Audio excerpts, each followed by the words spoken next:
The cowboy's baby cried all night until the woman next door crossed the fence.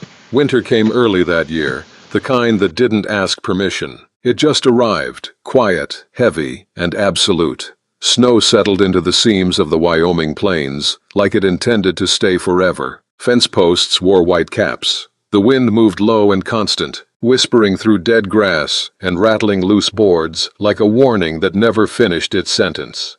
Nights stretched longer than men remembered, and loneliness thickened the way cold did, slow, invisible, and hard to fight. Ethan Cole hadn't slept in 3 nights. The baby's cry cut through the dark again, thin, sharp, desperate. It rose from the small house like smoke from a bad fire, drifting across the frozen yard, slipping through the cracks in Ethan's chest where warmth used to live.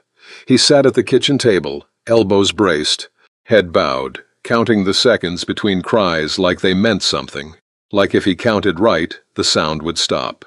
It didn't. The lamp flickered, shadows shook on the walls. The bottle in his hand was warm, freshly boiled, mixed wrong again, too thin, too thick. He didn't know anymore. His hands that could rope a steer in wind, hands that had buried his wife in frozen ground 6 weeks earlier, trembled now over a crying child he couldn't quiet.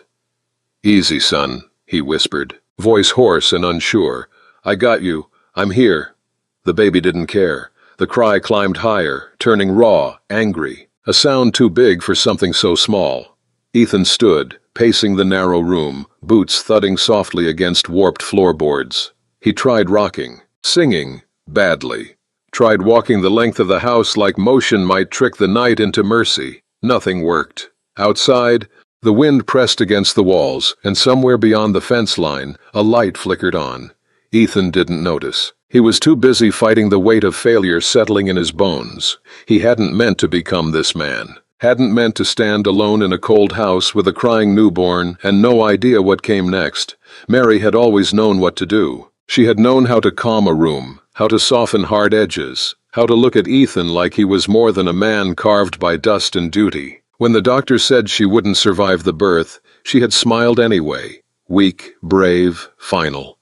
"Promise me," she had whispered, hand tight around his. "Promise you'll stay." He promised.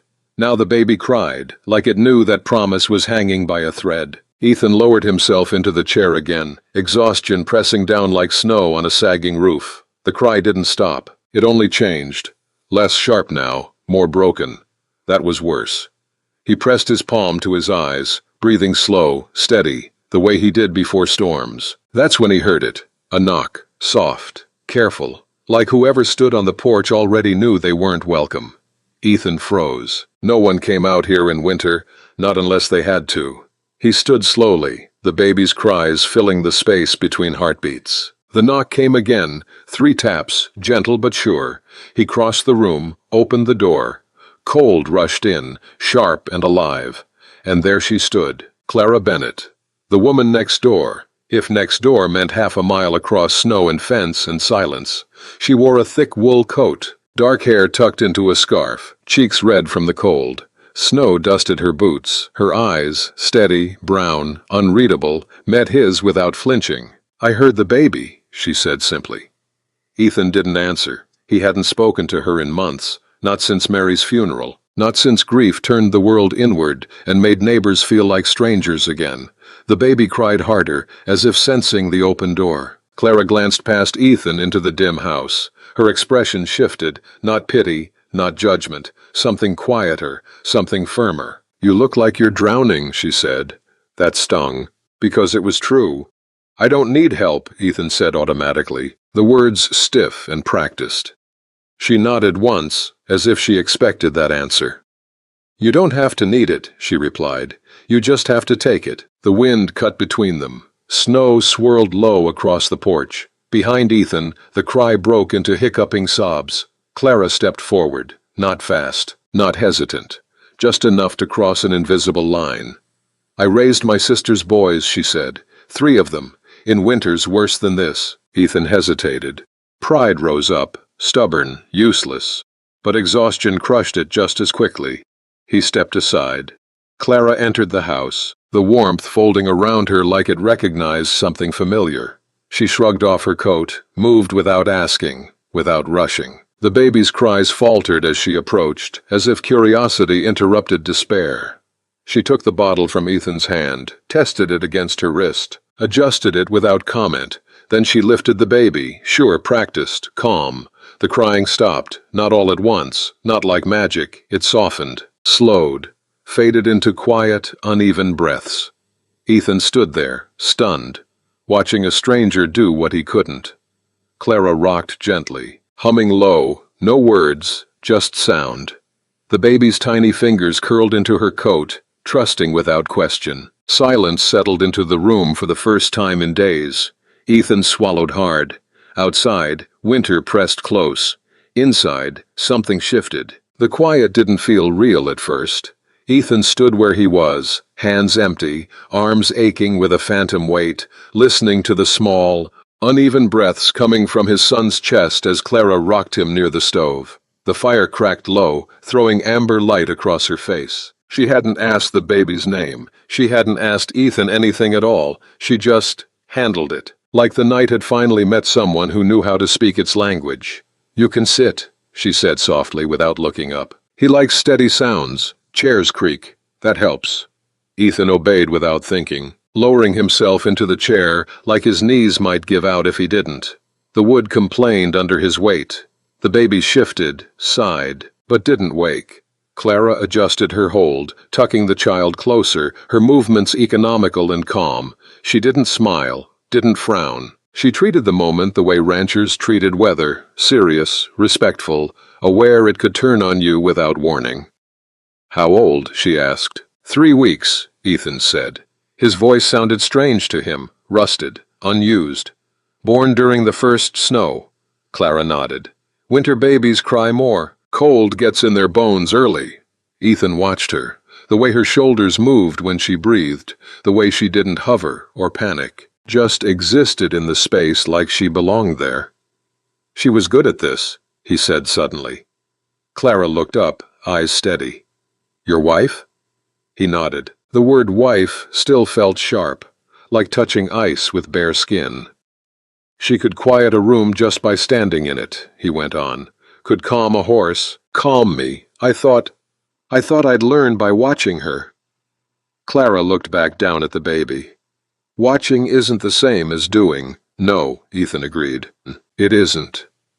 The silence stretched again, but this time it didn't bite. After a while, Clara eased the baby into the cradle by the hearth. The child stirred, mouth puckering, then settled. She tucked the blanket just so, then straightened. "You have coffee?" she asked. Ethan blinked. "Yeah, probably burnt." "That's fine."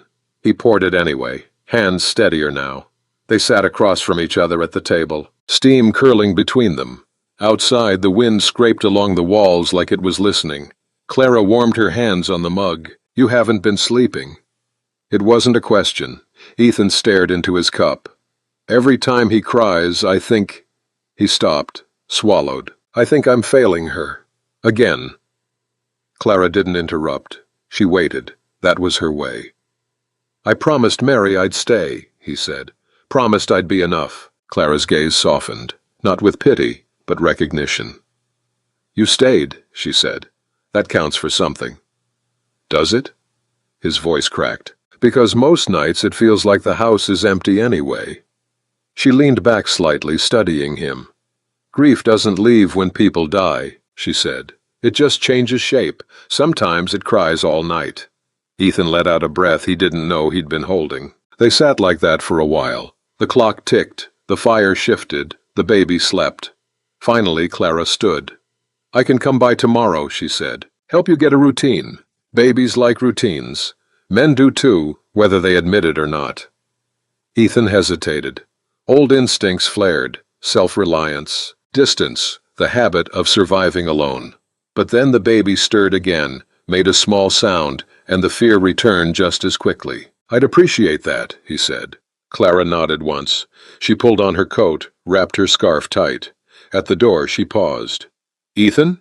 "Yes?" "You're not failing," she said quietly. "You're learning in the hardest season there is." Then she stepped back into the night, crossed the yard, and disappeared beyond the fence. She came back the next morning, and the next. Winter tightened its grip, but Clara moved through it like she'd made peace with cold a long time ago. She taught Ethan how to warm bottles properly, how to read the difference between hunger and fear, how to let the baby cry sometimes without letting it break him. She didn't stay long, never overstepped, just enough. The neighbors noticed.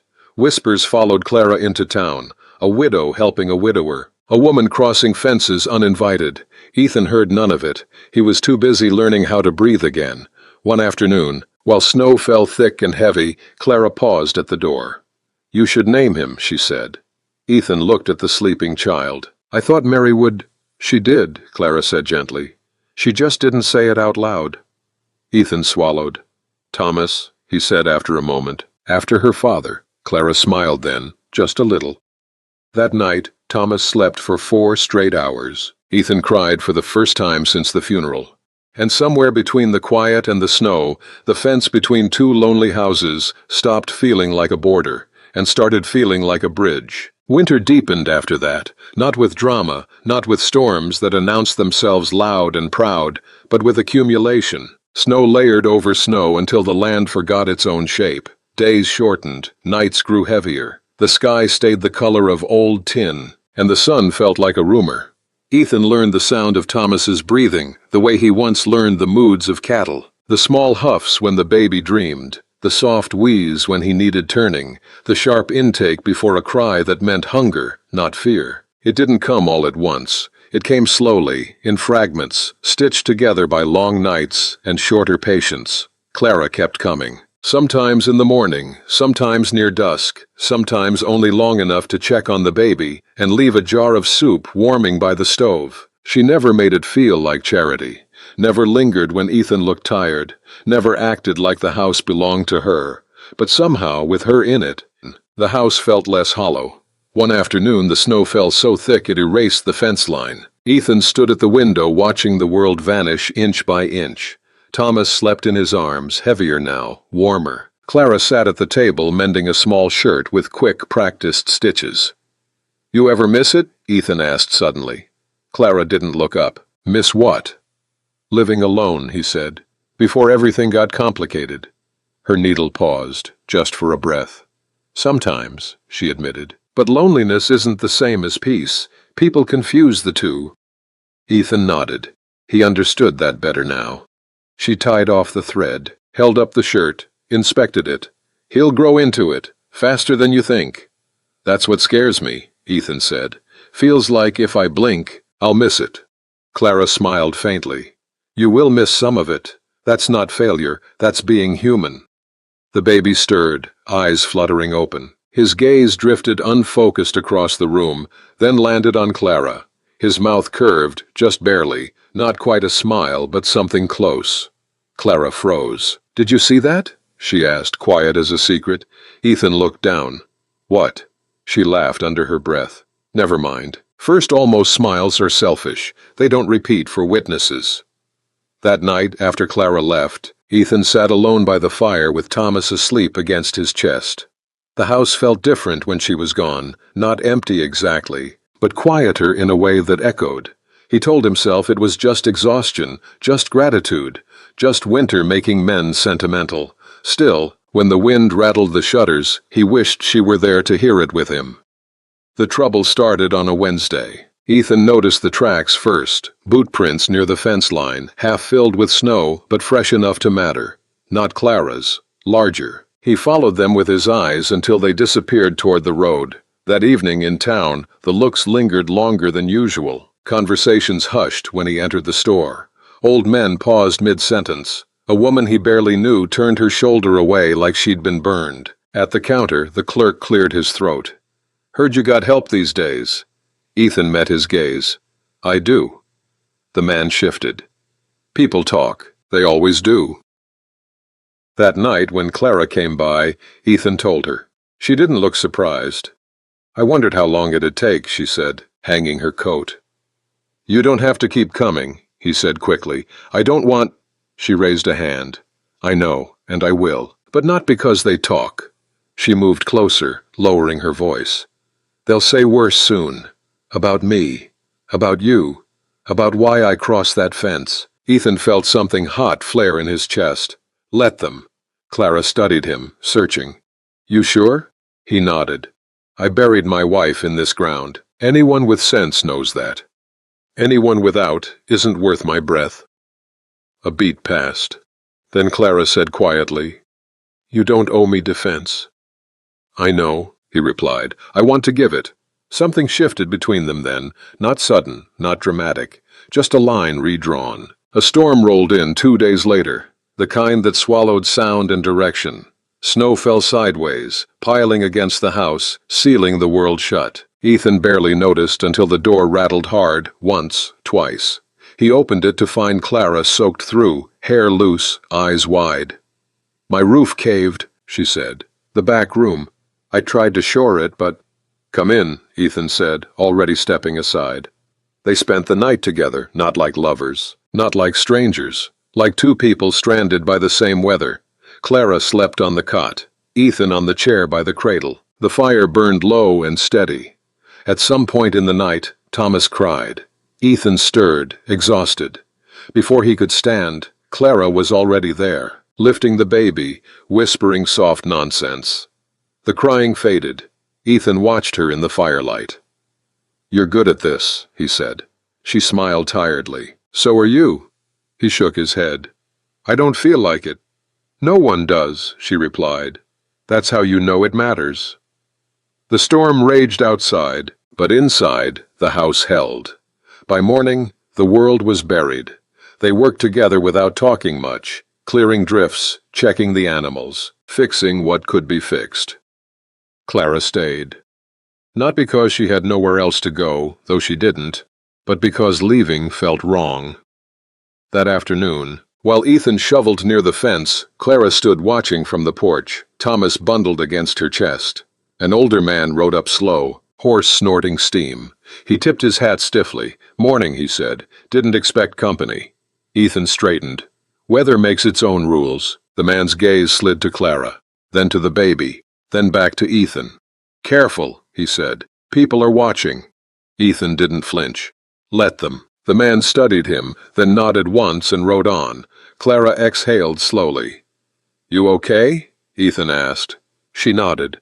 I've lived with worse than watching. That night, after Thomas finally slept, Clara stood at the door, coat in hand. I should go check the house, she said. Ethan hesitated. The words rose before he could stop them. You could stay. She met his eyes. You sure? He nodded. I am. She stepped back inside. Outside, winter pressed hard.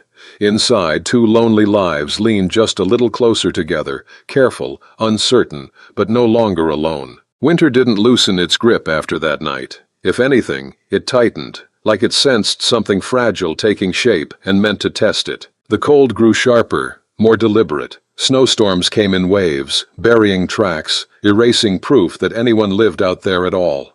Clara stayed. At first it was practical. Her roof needed time. The roads were dangerous. Thomas needed consistency. Those reasons stacked neatly, sensible and solid.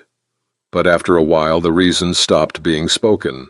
She slept on the cot, then later on the other side of the bed, fully dressed, careful, a respectful distance between them, like a line neither dared cross without naming. Ethan lay awake some nights listening to her breathing, steady and real, grounding him in a way sleep never could.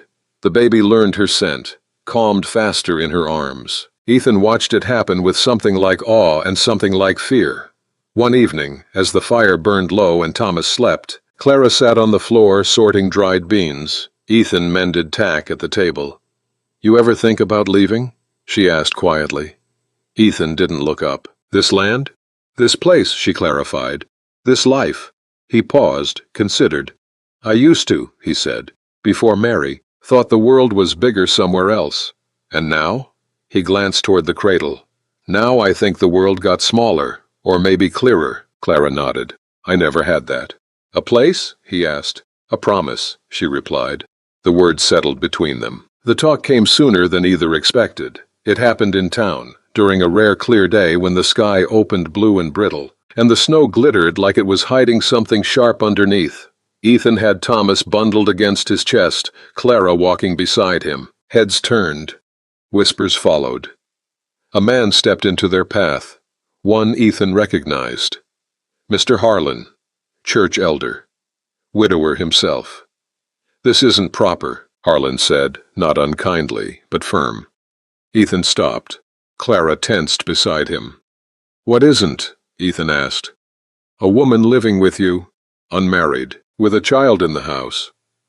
Ethan's jaw tightened. "The child is mine." "That's not what people are saying," Harlan replied. Clara inhaled sharply. Ethan felt it beside him, like a held breath pressed against his ribs. "They're saying she's replacing your wife," Harlan continued. "That grief has made you careless." Ethan looked him straight in the eye. "Grief made me human," he said. "Careless would be letting a baby starve because I was too proud to accept help." Harlan studied him, then sighed. "People fear what doesn't fit. Then they'll have to learn," Ethan replied. They walked on. Clara didn't speak until they were well clear of town. "I never wanted to cause trouble," she said quietly. Ethan stopped, turned to her. "You didn't." "But I am." "No," he said firmly. "You're revealing it." She searched his face, eyes bright with something unshed. "What if this costs you?" "It already did," he said, "when Mary died. Everything after is just living."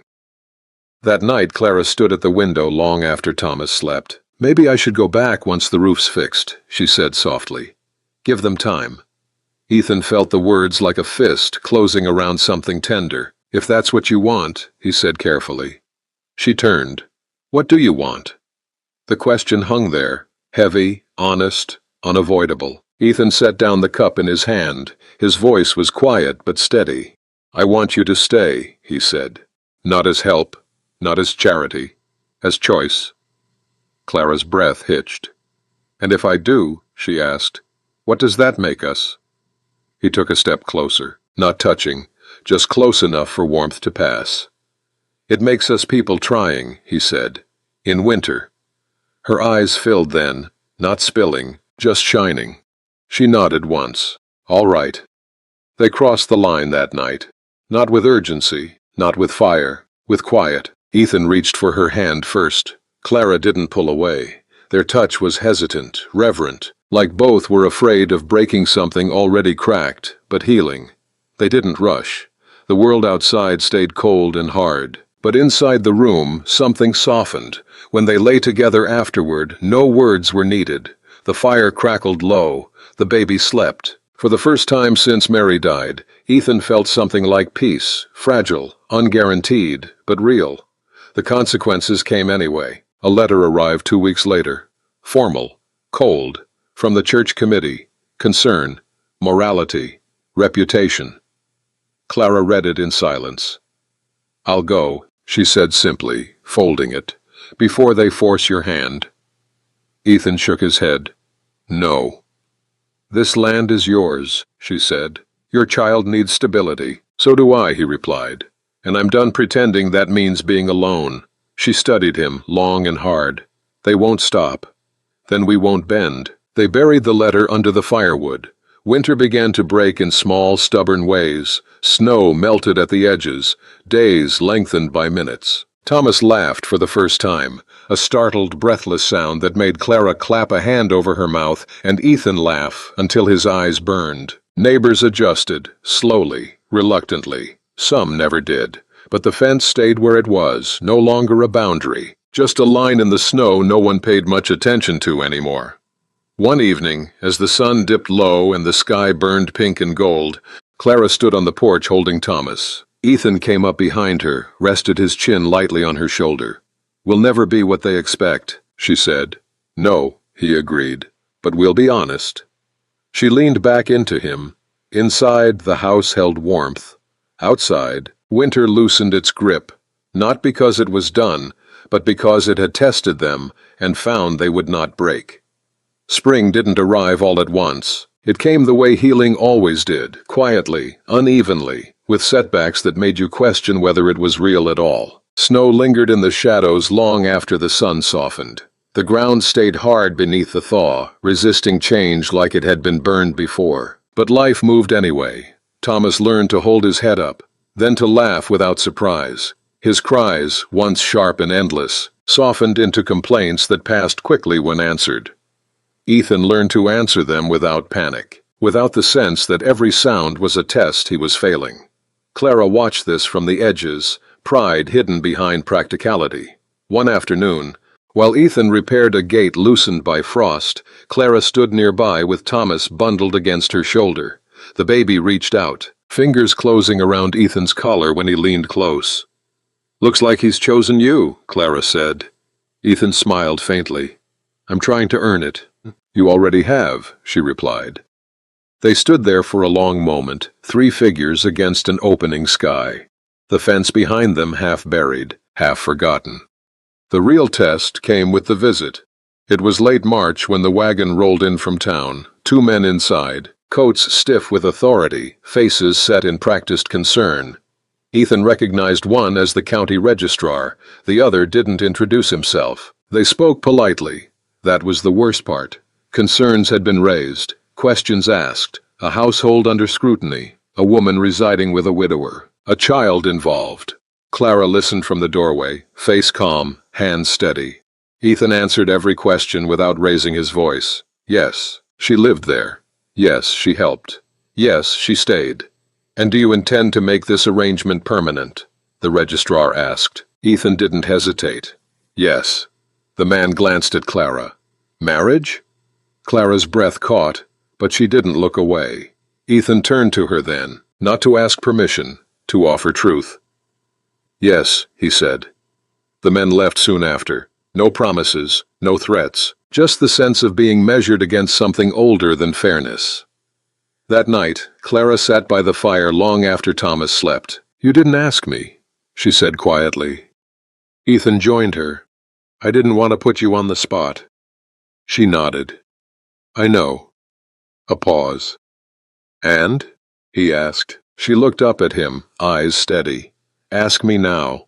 He took her hand, warm, familiar, no longer uncertain. "Will you stay?" he asked. "Not just through winter, through everything." She didn't answer right away. Then she said, "Yes." They married in April. No church bells, no crowd, just a justice of the peace, a borrowed suit, and Thomas asleep through the whole thing. Clara wore a simple dress, mended at the seams. Ethan's hands shook when he placed the ring, Mary's ring, resized, offered with reverence, not replacement. At the end, Clara rested her hand over Thomas's heart, and then over Ethan's. "This," she said softly, "is enough." Some people came around after that. Others never did. It mattered less than Ethan once thought. Years passed. The fence weathered. The house grew louder. Thomas took his first steps in the dirt yard, fell, cried, got up again. Clara laughed more easily. Ethan learned to, too. They spoke of Mary sometimes, not with pain, but with honesty. Clara never flinched at her name, never tried to erase her. She understood that love didn't divide, it layered. Winter returned each year, but it never felt quite as cruel. Because now, when nights grew long and cold pressed against the walls, there were hands to reach for, voices to answer cries, light that stayed on. One night, much later when Thomas was nearly grown, a storm rolled in sudden and sharp. The wind howled, snow hit the windows hard. Ethan woke to a cry, not from a baby, but from memory. Clara stirred beside him. "He's fine," she murmured, already knowing. Ethan nodded. Outside, the storm raged. Inside, Clara took his hand. "You remember that first winter?" she asked softly. He smiled. "I remember thinking I couldn't survive it." She squeezed his fingers. "You did." "No," he said gently. "We did." The wind battered the house, but it held. And somewhere beyond the fence, the world kept moving, unaware of the quiet truth forged inside a small home during a long winter. That sometimes all it took to change everything was a woman willing to cross a fence and a man willing to open the door.